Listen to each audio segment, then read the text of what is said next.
This is Ben Shalom and you're watching Sporting Icons. Okay, so rumours have it that both Anthony Joshua and Deontay Wilder have a 3-fight agreement with Turki Alalshikh and the Saudis. 3-fight deal with Anthony Joshua versus Otto Wallin and Deontay Wilder versus Joseph Parker. That will be on December the 23rd in Riyadh in Saudi Arabia. It looks like it's going to be a mega card, right? Which is fantastic. So that's one fight each for both of them. So there's 2 more fights left. Apparently both of those fights are going to be Joshua versus Wilder. So they're going to fight each other twice. Now, firstly, well, what if the first fight between them stinks?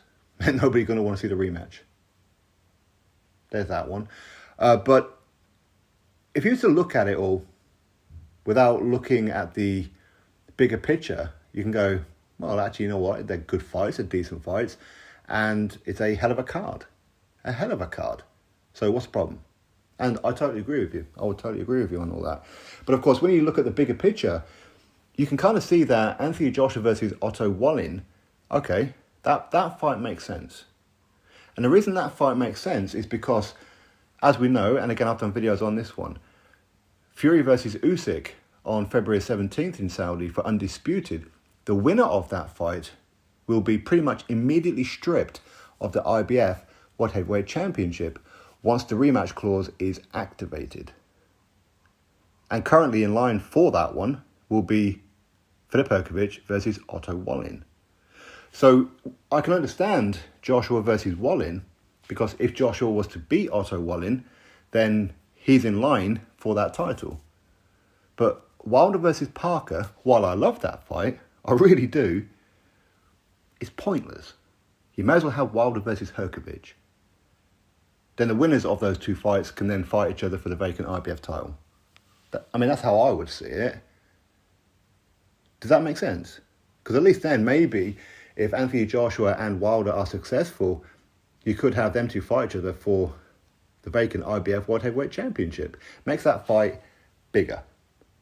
Don't get me wrong, it doesn't need to be bigger. Okay, but it makes sense, right?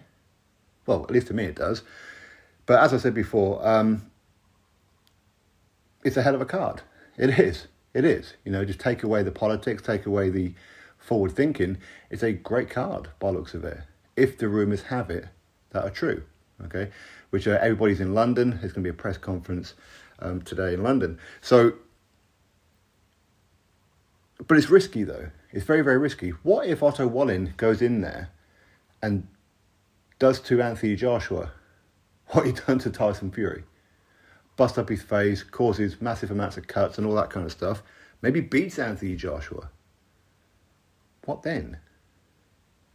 What if Joseph Parker goes in there and does an absolute number on Deontay Wilder?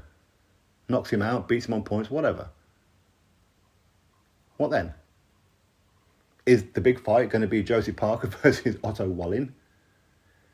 Would it be Anthony Joshua in a rematch with Joseph Parker? Maybe Otto Wallin versus Deontay Wilder. So for Wilder and Joshua to be on the same card on the 23rd, I'll go back to what I've said and what a lot of you said as well. Why not just fight each other now?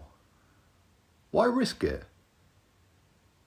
It doesn't make sense. It really doesn't make sense. You may as well fight now.